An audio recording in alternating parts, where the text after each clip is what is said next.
Começa agora Cruzamentos Literários, uma parceria entre o Instituto Camões, a Fundação Gulbenkian e a Associação Oceanos, que integra a programação cultural da Presidência Portuguesa do Conselho da União Europeia.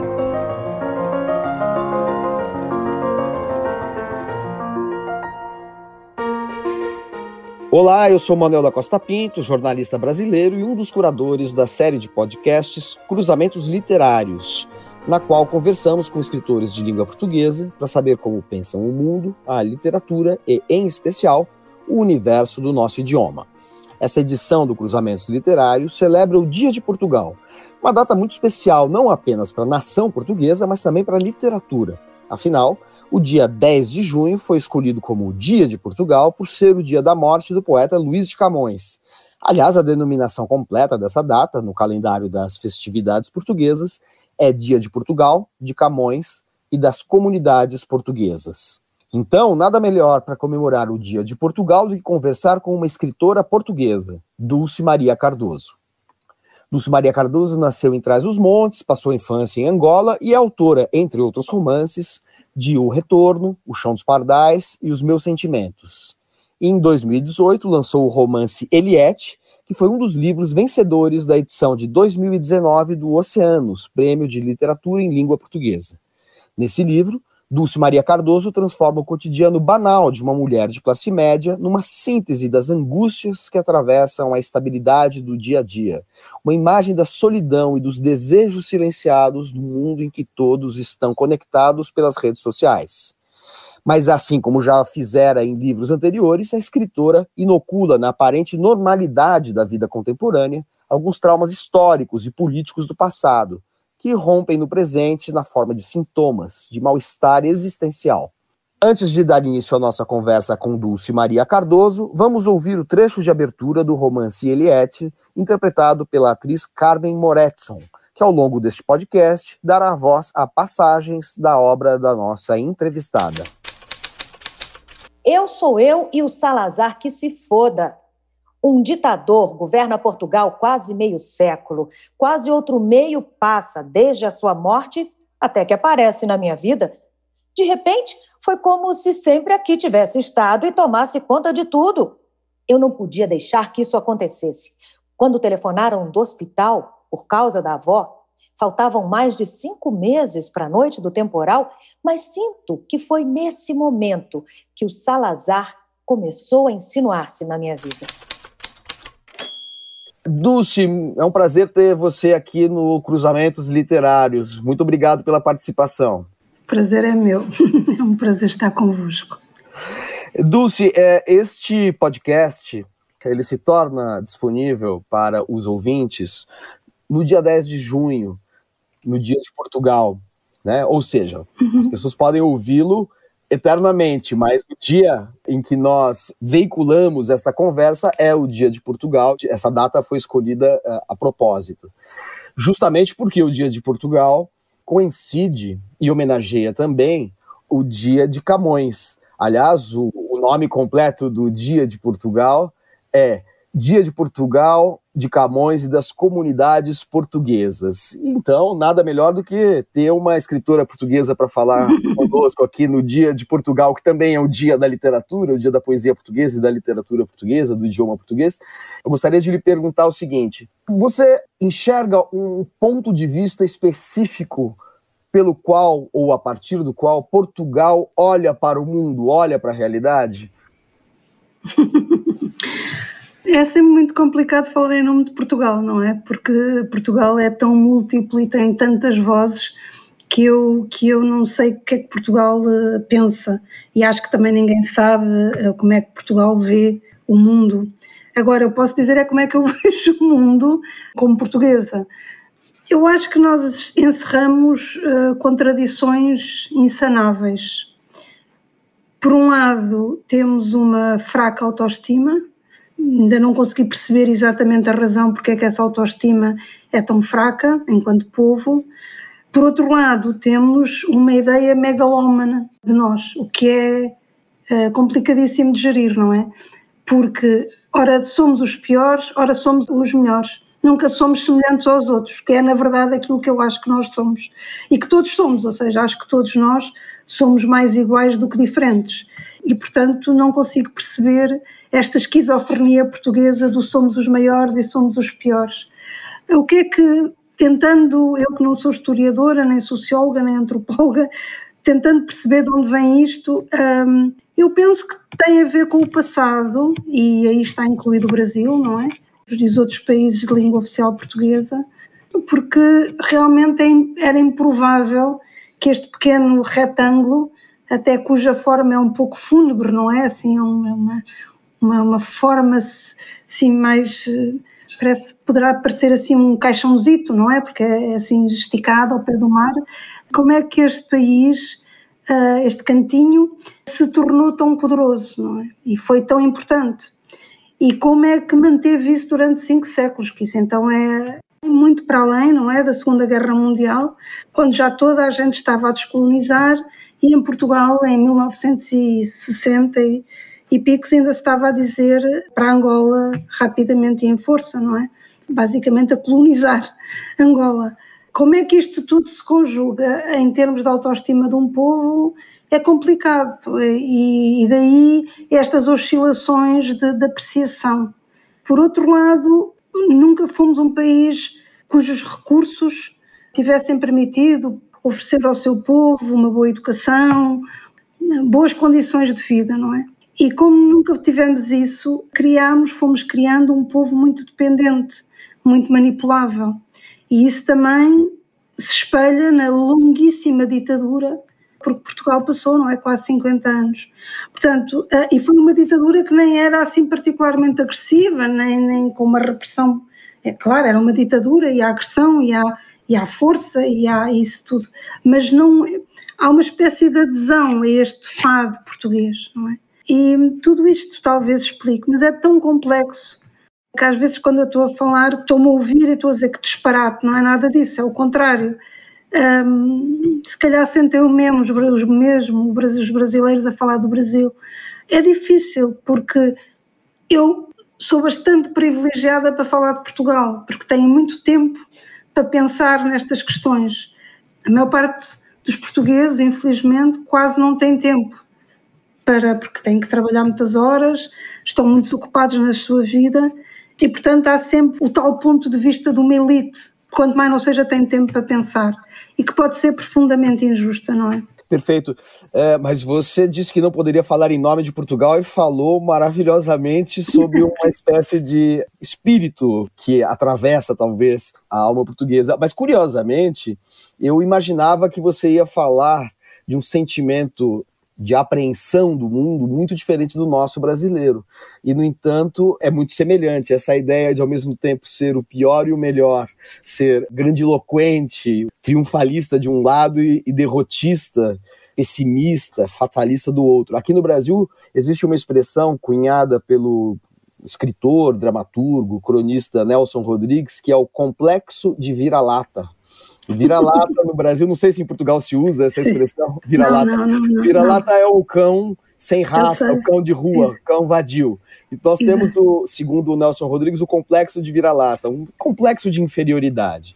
Mas, dentro de uma visão menos corriqueira, menos ligeira, como essa do Nelson Rodrigues, existe um texto importante do Machado de Assis, que é o grande escritor brasileiro, né, chamado Instinto de Nacionalidade, texto no qual ele diz o seguinte: o que se deve exigir do escritor, antes de tudo, é certo sentimento íntimo que o torne homem de seu tempo e do seu país. E me parece que você falou exatamente desse sentimento íntimo que a torna mulher do seu tempo e de seu país. Agora, eu gostaria de desenvolver essa pergunta inicial a partir do seu romance Eliette, que foi o romance premiado pelo Prêmio Oceanos, e que descreve um Portugal que já se uniformizou muito em relação à Europa.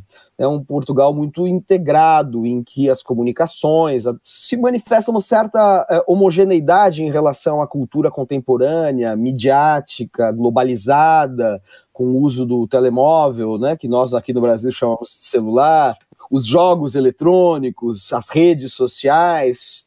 Ou seja, dentro desse contexto europeu Portugal mantém, e para continuar ainda no tema do Dia de Portugal, Portugal se identifica mais hoje com a Europa ou com países que falam português, escrevem português, graças a Portugal?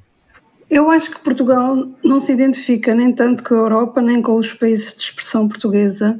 Eu acho que Portugal está a acontecer o que está a acontecer ao resto do mundo, que é uma globalização impiedosa. Portanto, Portugal identifica-se com uma ideia do mundo que é comum a todos os países, que é uma ideia de sucesso, de progresso e de bem-estar e de atropelo do meio ambiente e de atropelo de direitos e liberdades fundamentais dos trabalhadores, etc. Portugal identifica-se com isso. Evidentemente que temos pelo passado e pela língua uma ligação, quanto mais não seja afetiva, aos países de expressão portuguesa, não é? Eu, aliás, escrevi uma crónica na Visão, que é a revista para a qual eu escrevo as crónicas, sobre a questão da pandemia. O Bolsonaro teve uma atitude muito semelhante ao Trump. Foram ambos negacionistas, disseram ambos muitos disparates sobre a pandemia, mas a mim custava muito mais ouvir o Bolsonaro, porque percebia exatamente o que ele queria dizer, porque ele falava a mesma língua, não é? E o Trump, por muito que eu percebesse, não conseguia ter essa relação íntima com a ofensa que ele estava a fazer ao seu povo. E isso diz muito desta vantagem de falarmos a mesma língua, ainda que com os sotaques diferentes e com expressões diferentes, mas entendemos-nos. E por isso há essa ligação afetiva, há essa facilidade de comunicação, de compreensão. Eu, quando vou ao Brasil, por exemplo, eu reconheço muitas coisas portuguesas, não só na arquitetura que ficou ou nas marcas, mas no modo de ser, não é? No modo de ser, e aí estamos inevitavelmente ligados. A Europa, Portugal tendeu, ou seja, esgotado que estava o ultramar, esgotado que estava a relação de império e colónias, foi à procura da Europa, não é? Mas, na verdade, nós somos muito diferentes do que normalmente se diz europeu, ou pelo menos pertencemos à tal Europa do Sul, que já teve muitos nomes menos bonitos.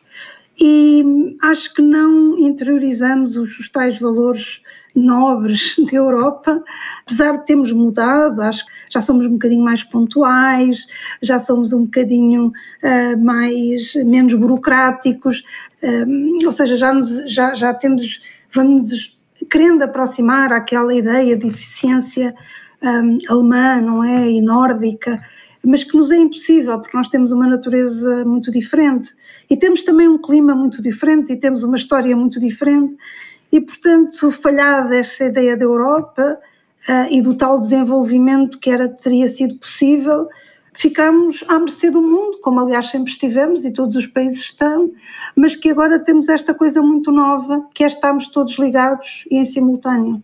E, portanto, eu antes da pandemia viajava muito por causa dos meus livros e eu já não distingo as baixas das cidades, porque à exceção dos monumentos que lá estão e que ainda não os deitaram abaixo, o resto da vivência é exatamente igual.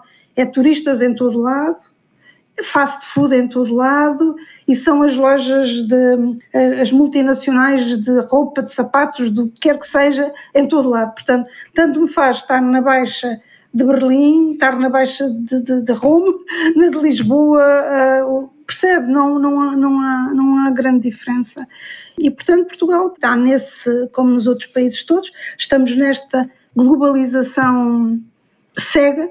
É muito bom estarmos todos unidos, eu acho que a internet é uma revolução e que os vindouros olharão para este tempo como nós olhamos para a invenção da roda ou para a Revolução Industrial, porque é uma revolução. Agora, como infelizmente quase nenhum Estado aposta na formação de filósofos, de sociólogos, de antropólogos, destas pessoas que pensam o que aparentemente é inútil, o que está a acontecer é que a técnica está a avançar de forma desabrida, sem qualquer pensamento associado. E, portanto, nós tornámos-nos muito poderosos porque, de repente, podemos estar todos simultaneamente ligados, podemos viajar, o mundo tornou-se pequeníssimo, mas não temos pensamento associado a isso e, portanto, não sabemos o que fazer com o nosso poder. É como se de repente tivéssemos ganho asas e que nos tivéssemos elevado tanto e que agora não sabemos aterrar, quer dizer, e portanto estamos condenados a ficar exaustos e eventualmente a morrer de exaustão, porque não estamos a associar pensamento à rapidíssima evolução tecnológica. No início do jantar, o Jorge e as miúdas contaram com prazer peripécias dos seus dias, mas logo se entregaram a temas complexos e modernos, como o aquecimento global e os malefícios do plástico, a Síria, a Palestina, a Hillary, o Trump e o Putin. Elogiei a comida com sinceridade, mas não tinha apetite. Estava nervosa e tudo me enjoava. Era este o problema do teatro e da vida. Quando não existia um palco claramente identificado, não sabia o que era representação. Não sabia em que medida aquele que me falava era o personagem ou o ator. Em que medida devia mostrar-me como atriz ou como personagem.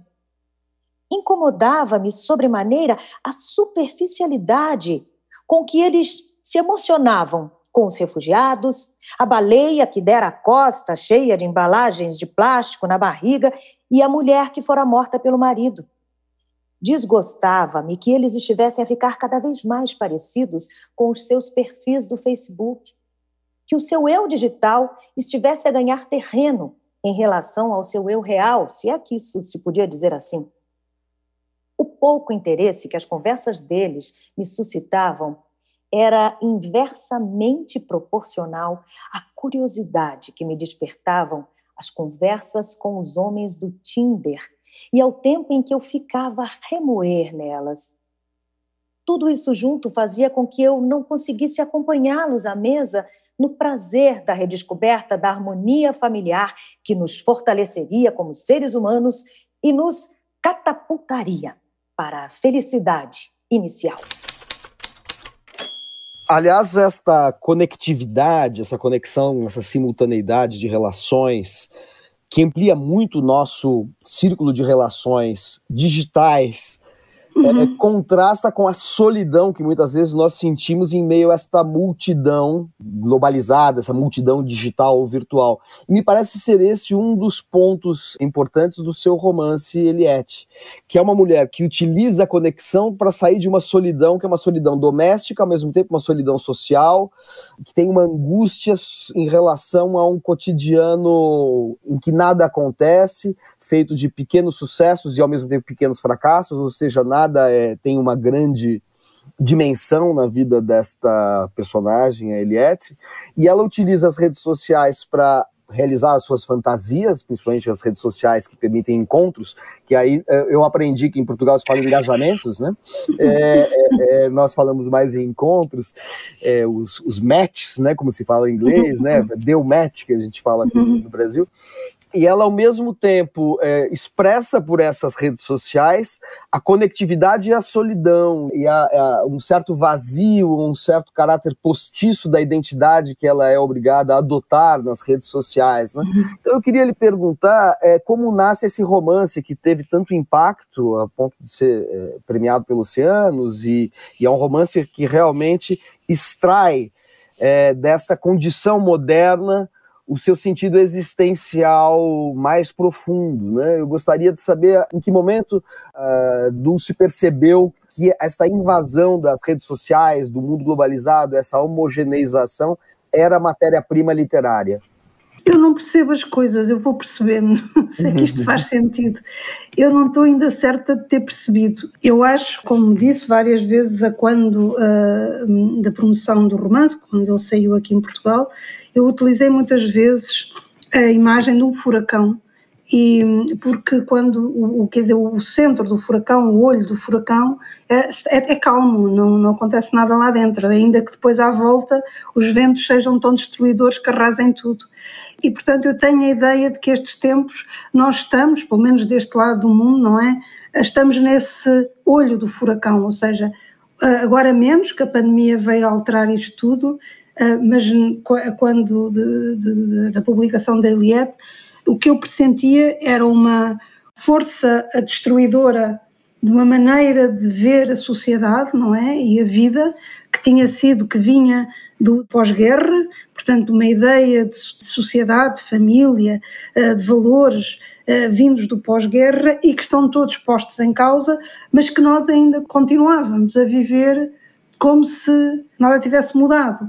Uma das coisas que, a par das redes sociais e desta globalização e da mudança completa da ideia de família, porque agora temos um objeto que nos permite ser muito mais próximo de pessoas que nós não temos acesso sequer físico, mas que podemos estar muito mais ligadas a essas pessoas e, portanto, deslocamos-nos para fora.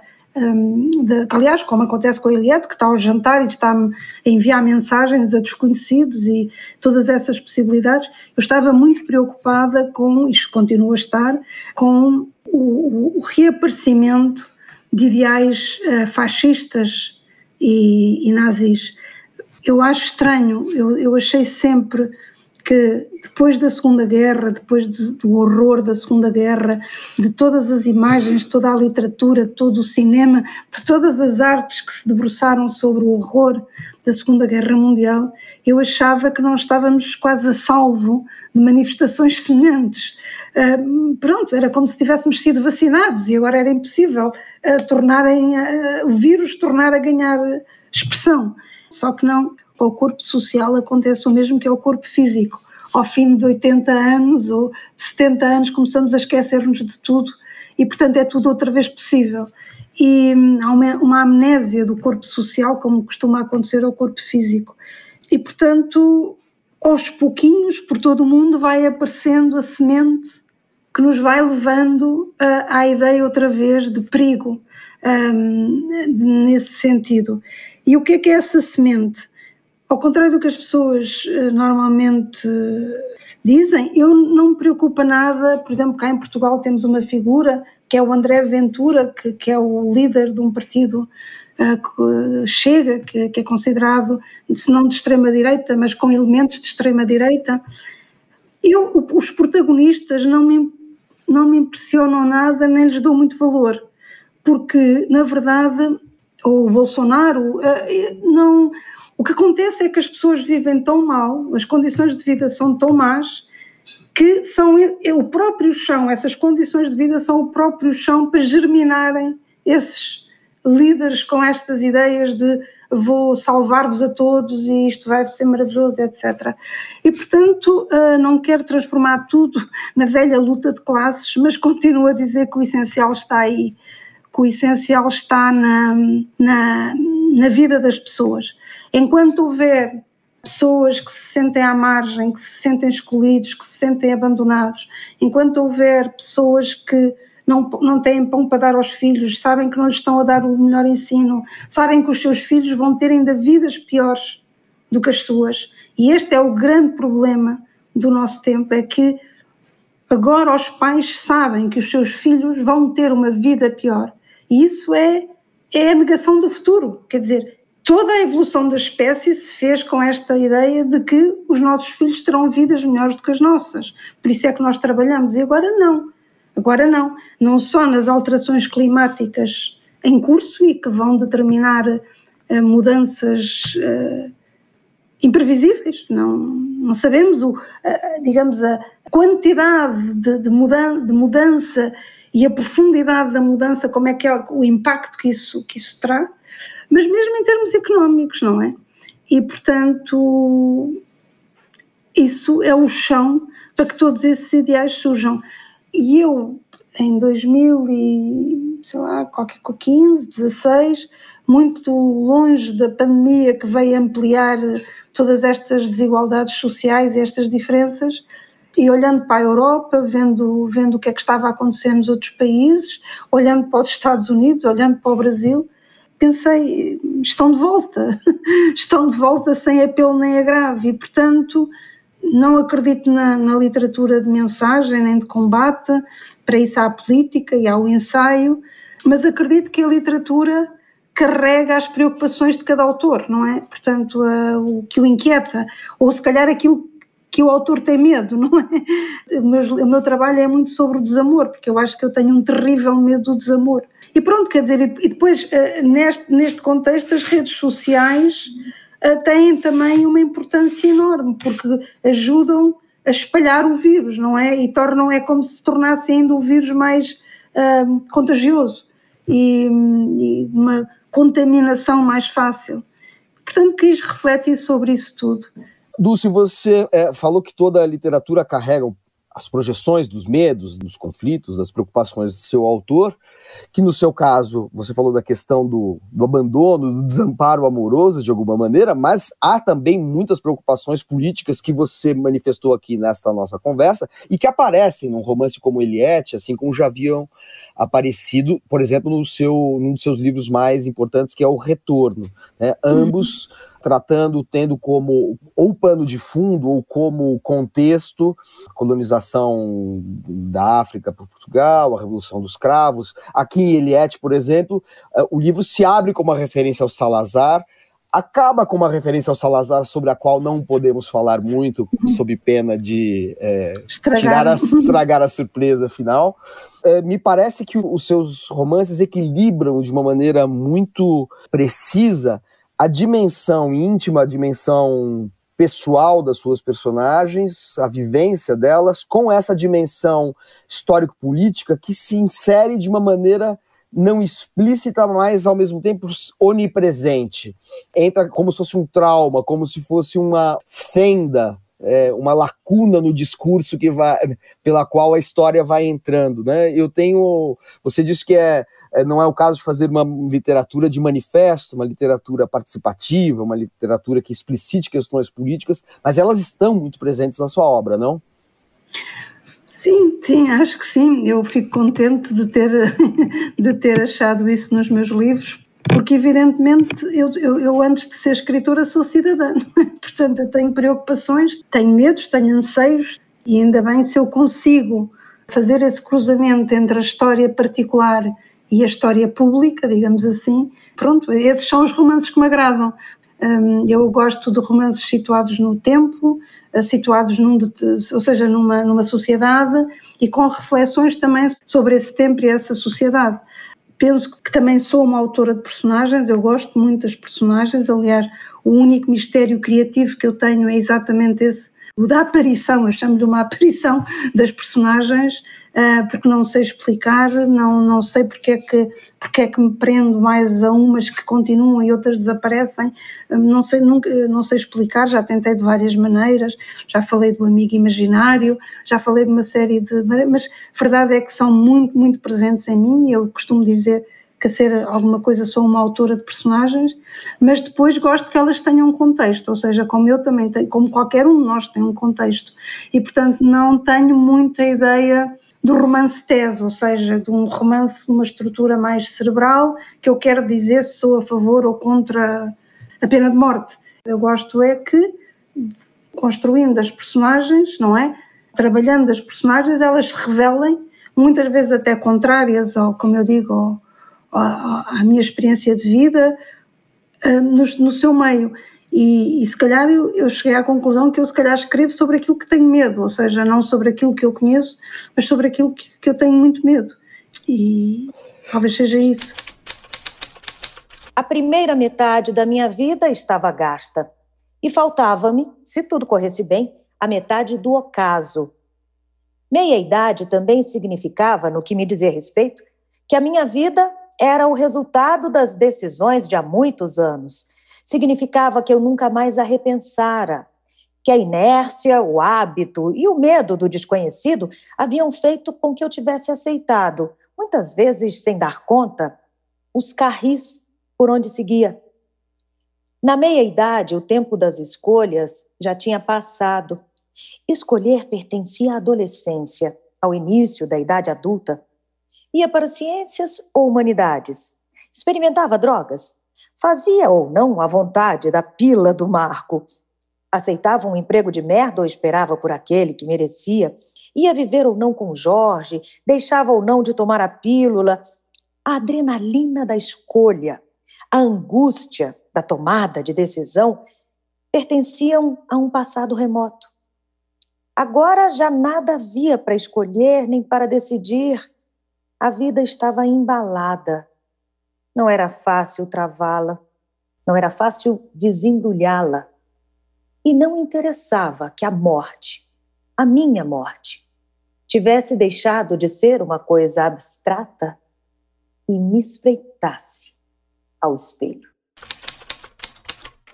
Uma pergunta de ordem quase que editorial. O título do romance Eliette traz um subtítulo, A Vida Normal, e traz uma indicação de que se trata da parte 1.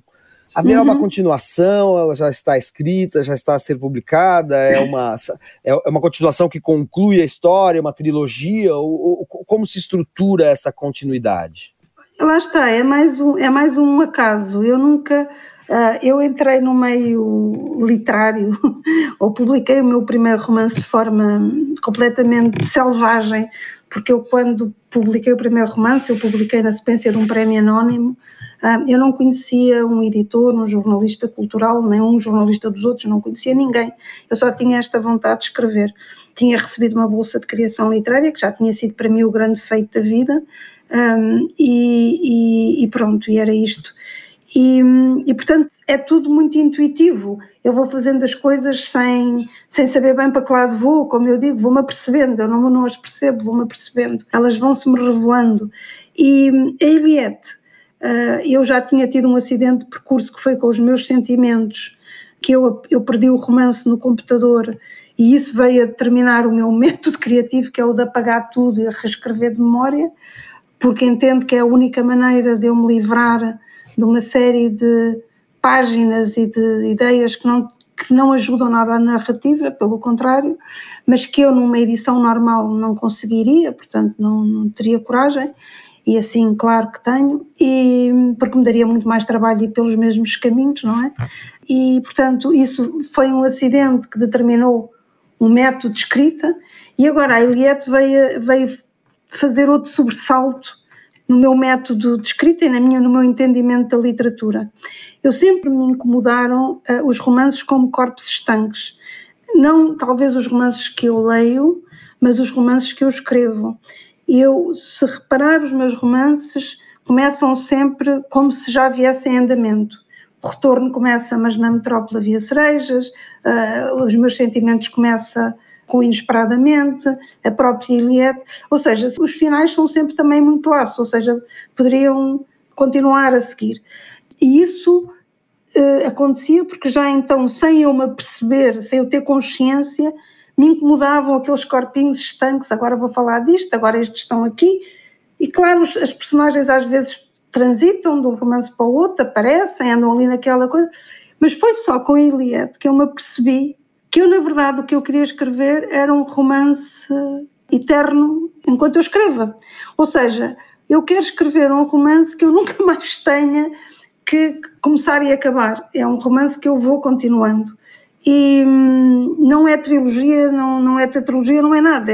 Será os romances que eu tiver para escrever até ao fim da minha vida. Portanto, a Eliette, evidentemente, o próximo romance que eu escrevo ainda é sobre a Eliette e desvendará o assunto todo, que traz os leitores inquietos de como é que apareceu, enfim, do que é que aconteceu ali àquela relação com o Salazar. Isso está tudo pensado, eu já tenho 1000 páginas escritas e portanto é por isso que foi um acidente, porque quanto mais eu queria arranjar as 1000 páginas, claro, editando-as para publicar, menos aquilo me fazia sentido, até eu ter percebido que eu tinha que dividir, que eu não podia publicar tudo. E quando percebi que eu tinha que dividir, foi aí que eu me pus a pensar, na verdade, o que eu quero é que isto continue como acontece com a vida, no sentido que neste momento estou a falar da Eliette e das filhas e do marido, no próximo, mas calhar o a seguir, o romance seguinte, já pegará numa coisa completamente secundária da Eliette e avançará por outro caminho que já não terá nada a ver com a Eliette, como nos acontece, não é? Quer dizer, à medida que vamos envelhecendo, não? Eu já tive várias vidas em que fizeram parte de mim pessoas muito diferentes, fizeram parte do meu cotidiano pessoas muito diferentes. Mas quer dizer, mas continua a ser eu, há uma unidade, apesar de eu ter tido várias vidas e de pessoas muito diferentes terem feito parte do meu cotidiano e muitas delas já desaparecidas, mas há uma unidade que sou eu. E eu quero criar essa unidade nos meus romances daqui para a frente. Perfeito, Dulce, obrigado. Vamos ouvir então mais um trecho da obra de Dulce Maria Cardoso. Agora, um fragmento do romance Os Meus Sentimentos, sempre na voz e na interpretação de Carmen Moretson. O sol bate no metal do carro, um brilho desenfreado. A fúria que as árvores acalmam, um bailado de sombra e de luz. De todos os mistérios escolho da luz, desta luz. Franzo os olhos, preciso de tempo para me habituar a esta luz transparente, não branca como a da sala onde se espera a morte. De todos os mistérios escolho da sombra, desta sombra. O sol, o calor sabe-me bem nas pernas, nas mãos. A vida sabe bem ao meu corpo. A primavera regressou e nada podemos contra a força da natureza, contra a vida que continua. Trouxe a luz do princípio do mundo. É interessante notar que a sua explicação atribui a Eliette uma, vamos dizer assim, uma continuidade que você gostaria de ter dado, talvez, aos seus romances, ou entre seus romances anteriores. E que, no entanto, nós, leitores, percebemos. Por exemplo, quando nós lemos O Retorno e Eliette, a questão da Revolução dos Cravos como um deflagrador, até dados elementares da cena narrativa, da ambiência, a cidade de Cascais, presente num e noutro. Se nós pegamos os dois livros, tanto o Eliette quanto o Retorno, tem uma questão traumática que reaparece, embora sejam diferentes. Da mesma maneira, se nós pegarmos a questão, por exemplo, de um acidente de automóvel, que aparece tanto nos Meus Sentimentos, quanto, se não me engano, em O Chão dos Pardais, né? Existem algumas recorrências que talvez sejam de uma ordem, não sei se concebida estruturalmente, racionalmente, cerebralmente, ou se há algo daqueles assuntos ou daqueles temas que se impõem ao escritor. Eu acho que cada escritor é um universo, ou seja, é um universo fechado e, portanto, tem as suas constelações, os seus astros, que são basicamente os seus assuntos, não é? As suas preocupações. Agora, há o artifício de ter que criar esses corpos estanques que nos obriga a estar sempre a falar da mesma coisa como se falássemos de coisas muito diferentes. E eu quero, de alguma maneira, isso cansa, massa-me, tira-me prazer de escrever. Portanto, eu quero, evidentemente, que a ficção é sempre um artifício, e será sempre, eu prezo muito a ficção. Eu defendo mais a ficção. Eu acho que a melhor maneira de contar a verdade é inventar a melhor mentira que a conte. Portanto, a ficção sublima a tal verdade. E eu sou uma defensora. Eu acho que a literatura começou a estar em perigo com o excesso de realidade, não é? Com o baseado em factos reais, que agora todos os romances têm, em contraponto aos de antigamente, que era qualquer semelhança é pura coincidência, em que se privilegiava a imaginação, e portanto eu acho que a literatura começou a ficar ameaçada quando deixou de se perceber que a imaginação é importantíssima, porque a imaginação liga-nos ao futuro, o baseado em factos reais liga-nos ao passado, e a imaginação permite-nos caminhos, permite-nos lançar pontes para o futuro, que é na verdade a função da arte, não é? A arte não é como a medicina, não salva vidas no imediato, não é como a indústria de panificação, não alimenta no imediato. Portanto, a arte não tem essa urgência, mas tem a grande utilidade de lançar pontes para o futuro. E isso faz-se com a imaginação, não se faz com a realidade. A realidade é o que é. E, portanto, eu sou uma grande defensora, mas não sou uma grande defensora da ficção, mas não sou uma grande defensora do artifício, que é uma coisa diferente. E, portanto, eu andava muito passada. Agora que história vou inventar? Agora que personagens vou inventar? Agora o que é que eu vou fazer? De alguma maneira também não queria que ficasse tudo exatamente igual. Portanto, enfim, agora acho que estou muito tranquila, percebi com a Eliette que é isto que eu quero fazer. Estou tranquila, tenho ali vários projetos para caminhos para onde ir e pronto, e o futuro dirá. Quando você fala das suas preocupações, das angústias que o escritor sempre coloca em suas obras. Eu gosto muito de um comentário que eu ouvi uma vez de um grande crítico literário já falecido brasileiro chamado João Alexandre Barbosa, aliás, filho de português. Ele dizia que adorava os escritores que têm obsessões. Ou seja, ele fala assim, há escritores que têm obsessões, um tema que retorna obsessivamente. Eu acho que as suas narrativas, às vezes, tão diferentes entre si, no entanto, trazem alguns temas em comum. As obsessões são sempre as mesmas, isso é desde o primeiro.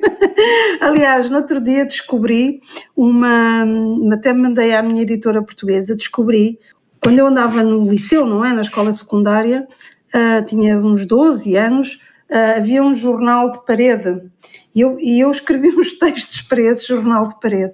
E depois, mais tarde, aos 16 anos, houve um jornal mesmo da escola, e eu também escrevi. E agora, no outro dia, em arrumações na casa da minha mãe, descobri esses textos. E as obsessões estão lá de início. Uma chama-se Criança, Liberdade e Democracia, um dos textos, e o outro do texto é sobre um condenado injustamente, ou seja, as minhas obsessões desta questão de como é que podemos tornar isto mais justo para todos, estão desde que eu me conheço, talvez por ter sido muito cedo exposta a uma discriminação muito grande. Quer dizer, tudo isto tem justificação, não é que eu seja uma iluminada, que, como eu disse, dos portugueses somos todos mais iguais do que diferentes, e eu não nos acho assim, não acho que somos todos bastante semelhantes. O que acontece é que as experiências às vezes depois nos fazem enverdar por um caminho ou outro, e com o retorno, eu que até então era uma criança normal, digamos assim, quando cheguei cá a Portugal fui realmente muito discriminada e muito humilhada por uma condição que eu nem sequer percebia o problema, não é, dela, quer dizer, que de repente eu e os meus pais éramos esclavagistas, racistas, colonialistas, éramos seres horríveis que não merecíamos sequer estar cá e às vezes viver, não é? Chegavam a dizer isso. E eu não percebi isso e, portanto, acho que a partir eu tinha 10 anos, era muito pequena, e a partir de então eu tento perceber o que é que motiva essas situações graves de injustiça e como é que eu posso ser parte disso, não é? Acho que é a explicação. Dulce, um dos temas que aparece em Eliette, que também eu acho que tem, e eu falo mais do Eliette por ser o livro recente, que teve grande repercussão, mas que eu acho que comunga com as suas obsessões, né, com outras obsessões de outros livros. Há também um tema ali que é muito importante na sua obra e nesse livro em particular, que é o tema da memória.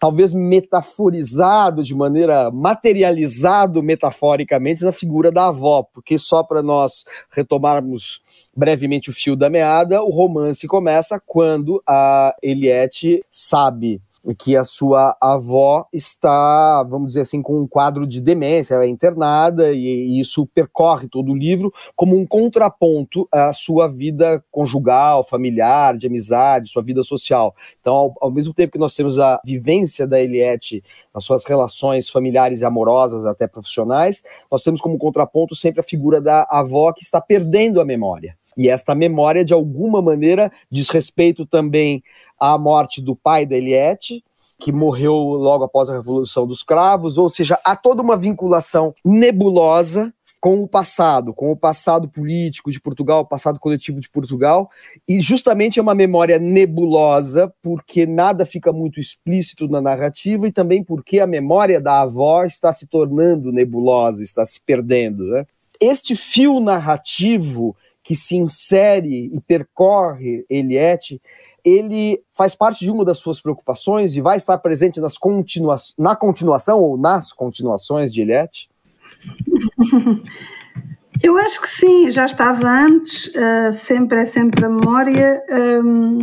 A memória é de facto fundamental, primeiro porque é a memória que nos dá identidade. Nós sem memória não sabemos quem somos, não é? Quer pessoas, quer países, portanto o passado é o que nos dá, é o que temos como certo, porque o presente é isto efêmero e o futuro nem sabemos se o teremos, não é? Portanto, a memória é o que nos dá a identidade.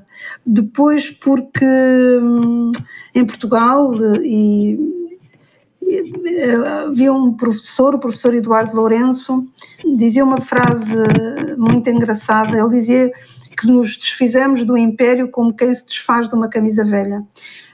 ou seja, sem dar importância, sem trabalhar isso. Esta incapacidade portuguesa de pensar sobre o passado, que só muito agora, muito recentemente, é que começamos a pensar no pós-colonialismo de outra maneira, não é? Porque era sempre aquele discurso vitorioso dos descobrimentos e do dar mundos ao mundo e da língua falada por não sei quantos milhões. Portanto, mais uma vez, digamos, o teor megalómano da questão e nunca uma tentativa de objetificação do que é que realmente se passou e de compreensão ou de empatia com os outros intervenientes na história, não é? Que neste caso foram os povos que estavam nas suas terras e quando nós chegamos. Tudo isso, portanto, ter vivido aqui, ter-me dado conta de como era urgente fazer isso, especialmente falar do ponto de vista dos vencidos, porque a história é sempre o registro dos vencedores, que me tem posto a trabalhar sobre a memória. Já os meus sentimentos também é sobre, digamos, os informadores da PIDE, que era a Polícia Política Portuguesa, que é um fenómeno que também me inquieta bastante, porque não só porque fazem parte dos vencidos, mas porque transitaram, a maior parte deles, tranquilamente para a democracia.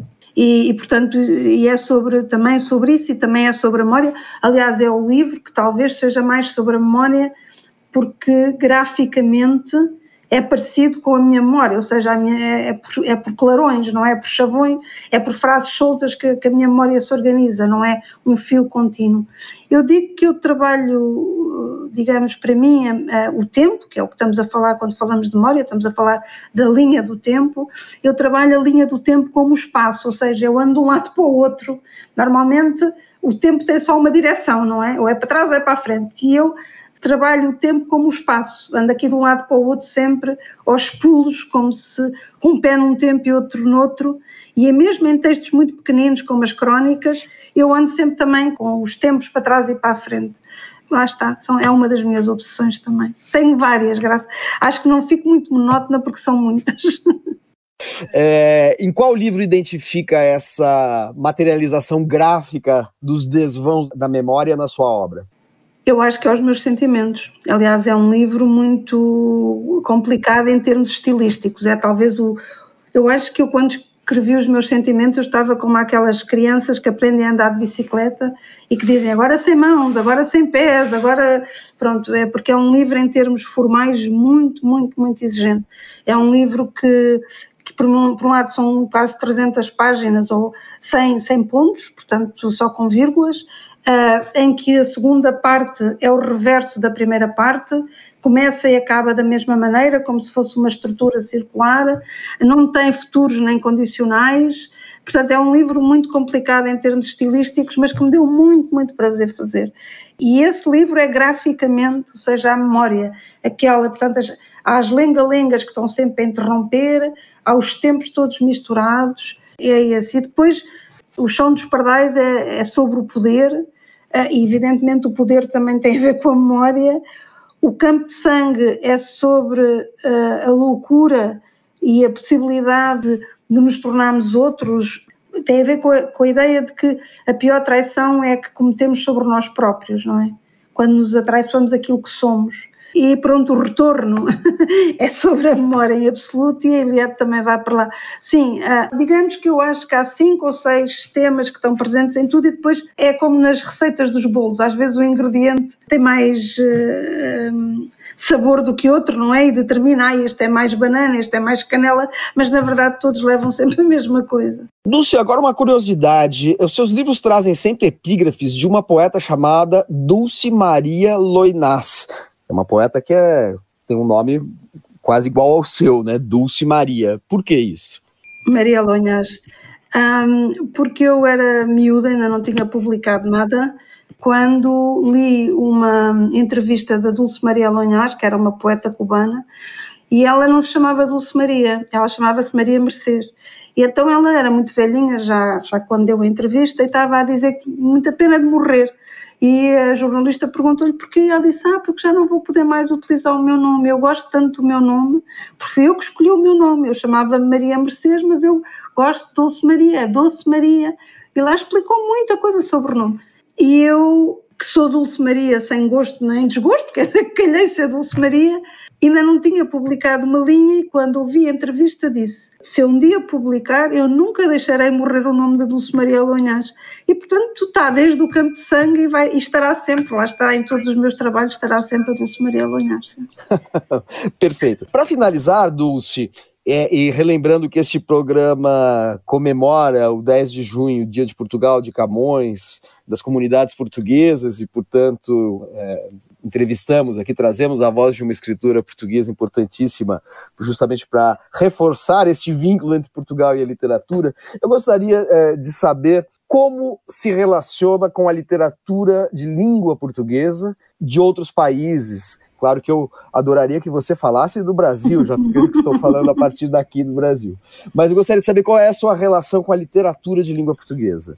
É uma relação caótica, como é com toda a literatura, ou seja, eu sou uma leitora voraz, mas sou uma leitora muito pouco organizada, e especialmente tenho muito pouco de divulgadora e de bibliotecária, ou seja, eu integro os livros, mas se me perguntar quem é que disse aquilo, quando, que livro é que acontece aquilo, para mim, ao fim de um tempo de ler o livro, vai ficando tudo numa argamassa que é muito difícil de identificar. Evidentemente que depois há sempre os autores de referência e há sempre uns que nos chamam mais do que outros. E do Brasil, evidentemente que acontece com o Brasil, como acontece com Moçambique, com Angola. Timor menos, só conheço o Luís Cardoso. Moçambique são os nomes óbvios, não é? Do Brasil, que gostaria mais que eu falasse do Brasil. Eu acho era apenas uma sugestão nacionalista, ufanista. No Dia de Portugal eu estou pedindo para você falar do Brasil, entendeu? É uma rivalidade ancestral entre Brasil e Portugal. Então fazemos de outra maneira, não falando em nomes, porque tenho sempre, depois há um problema que é esquece-me de uns, digo outros, e depois também posso ir para aquela coisa segura dos clássicos, que pronto, que é sempre o que toda a gente diz, não é? Eu acho que o futuro da língua está mais no Brasil do que em Portugal, e isto para o Dia de Portugal pode parecer uma estranha homenagem, mas eu acho que isso é exatamente o que Portugal se deve orgulhar. Deve-se orgulhar não daquela maneira bacuca de dar mundos aos mundos e dos milhões de falantes, mas deve-se orgulhar de fazer parte desta grande transformação. E o Brasil, porque são muito mais falantes, mas não só por isso, pela irreverência com que tratam a língua, não é? Nós usamos a língua com cerimónia, e isso prejudica-nos, e portanto acho, em geral, fico mais agradada com a narrativa que se está a produzir no Brasil do que a narrativa que se está a produzir em Portugal. Porquê? Porque correm mais riscos. Porquê? Porque são mais diversos. Porque acho que se levam muito menos a sério. Acho que nós temos a ideia, e temos também, digamos, os tais séculos de história que nos pesam, levamos-nos muito a sério. Isto é do Dia de Portugal e eu parece que só tenho coisas a dizer mal de Portugal, mas isto é como aquelas mães que a falar dos filhos têm muito medo de os elogiar, não é? Para não parecerem... Eu sou parte interessada nesta questão portuguesa, não é? Eu estou condenada a pensar em português, eu penso em português, eu vivo em Portugal, eu demorei muito tempo a achar que pertencia aqui, não é? Eu vim para Portugal muito contrariada e durante muitos anos tive a ideia de sair daqui. E só foi há coisa de 10 anos que eu percebi que irremediavelmente pertencia a Portugal. Mas tenho com Portugal aquele pudor do elogio que acho que os pais têm com os filhos. Eu sou interessada, eu estou em causa própria. E como disse no princípio, eu também não nos acho assim tão diferentes dos outros. Nem tão, acho que somos todos muito parecidos, portanto, temos particularidades e algumas muito boas e outras menos boas, mas acho que não me fica muito bem o elogio, correndo o risco de ser um autoelogio, que não fica nada bem. Não se preocupe quanto a isso, porque nós, seus leitores, nos incumbimos dessa tarefa de fazer elogios à sua obra. É em nome desses leitores que eu agradeço imensamente a sua participação aqui no Cruzamentos Literários, Dulce. Muito obrigada, foi um prazer. Com isso, nós encerramos esta conversa com a escritora portuguesa Dulce Maria Cardoso. Agradecemos Carmen Moretson pelas leituras, agradecemos a todos pela atenção e deixamos o convite para que acompanhem as próximas edições do Cruzamentos Literários. Até breve. Cruzamentos Literários, uma parceria entre o Instituto Camões, a Fundação Gulbenkian e a Associação Oceanos, que integra a programação cultural da presidência portuguesa do Conselho da União Europeia.